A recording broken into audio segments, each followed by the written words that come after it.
গেল সপ্তাহে এই সপ্তাহে মোটামুটি দাম একটু বাড়তি। ঈদের আগে তো সবজির দাম কম ছিল, এখন তো সবকিছু দেখতে বেড়েছে, আবার তেলের দামও বেড়ে গেছে। বেচিতে বাড়ছে 12-13টা বাড়ছে, প্রায় দ্বিগুণ হয়ে গেছে আর কি। কোরবানি এটা 2 মাস আছে, যদি ইন্ডিয়ান পেঁয়াজ নাই পাই তাহলে এই পেঁয়াজ 120 টাকা কেজি করবো। প্রতি সপ্তাহে বা প্রতি একদিন দুই দিন পর বাজার মনিটরিং দরকার আছে। গেল সপ্তাহে এই সপ্তাহে মোটামুটি দাম একটু বাড়তি, ঠিক আছে, তো আর একটু কম হলে ভালো হয় জনগণের জন্য। আমি কিনছি মুরগি কিনছি, গরু মাংস কিনছি, তারপরে কিনছি আপনার মাছ কিনছি, দাম আগের মোটামুটি একটু বাড়তি এখন, ঠিক আছে, আর একটু কম হলে ভালো হয় আর কি। না এই সরকার অনেক ভালো, আগে সরকারের এই সরকার অনেক ভালো, তারপরে এই সরকার যেহেতু জনগণের যদি একটু দেখে। একটু তো বেড়েছে, মানে ঈদের আগে তো সবজির দাম কম ছিল, এখন তো সবকিছু দেখতে বেড়েছে, আবার তেলের দামও বেড়ে গেছে। আমি কিনেছি সবজি আর হচ্ছে লেটুস পাতা, মুরগি কিনেছি। মুরগির দাম কমেছে, মুরগির দামটি রিজনেবল আছে। আগের সরকার থেকে তো অবশ্যই সরকার কাজ করছে, কিন্তু আরো একটু সচেতন হওয়া দরকার এই সরকারের। এত অব্যবস্থা আমাদের দেশে, এত 6 মাসে তো মানে আপনার এটা হওয়ার কথা না। গত সপ্তাহের তুলনায় এই সপ্তাহে বাড়ছে। বড় রসুন 200 টাকা কেজি, আদা 100 টাকা কেজি, পেঁয়াজ 170 টাকা বাড়লা, 270 টাকা বাড়লা, গুঁড়া রসুন 100 টাকা কেজি। বেচিতে বাড়ছে 12-13টা বাড়ছে। রোজার মধ্যে বাজার ভালো ছিল, কম ছিল, কিন্তু এখন প্রাইস অনেক বেশি, মানে অনেকটাই প্রায় দ্বিগুণ হয়ে গেছে আর কি।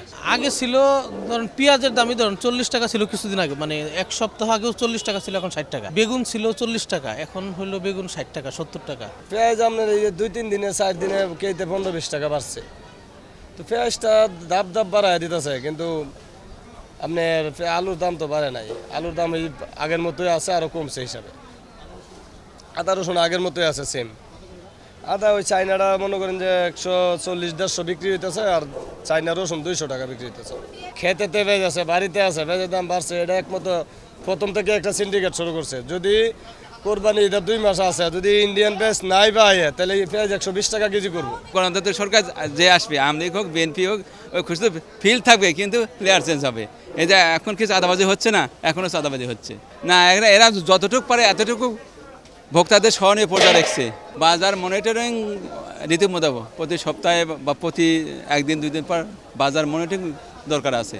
বাজার মনিটরিং ছাড়া হবে না, দ্রব্যমূল্যের দাম কমবে না। বাজার দর তো অনেকটা বাড়তি, অনেকই বাড়তি। তো এখন আমাদের তো গরিব মানুষের জন্য ঝামেলা হয়ে গেছে, আমাদের কিনে খাইতে পারতেছি না, এমন একটা পরিস্থিতি।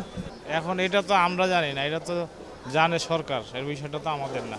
তা আমরা তো আগে পটল কিনতাম মনে করেন 50 টাকা কেজি, এখন আজকে দেখি 70 টাকা কেজি। বান্ডেল থাকলে প্রতি সেনমানিতে টাকা বাঁচবে। বিকাশ সেনমানি বান্ডিল কিনে জিতুন প্রতি লেনদেনে। পেঁপের কেজি কালকে বেশি 50, আজকে 60 টাকা কেজি। আজকে পেঁপের দাম বেশি।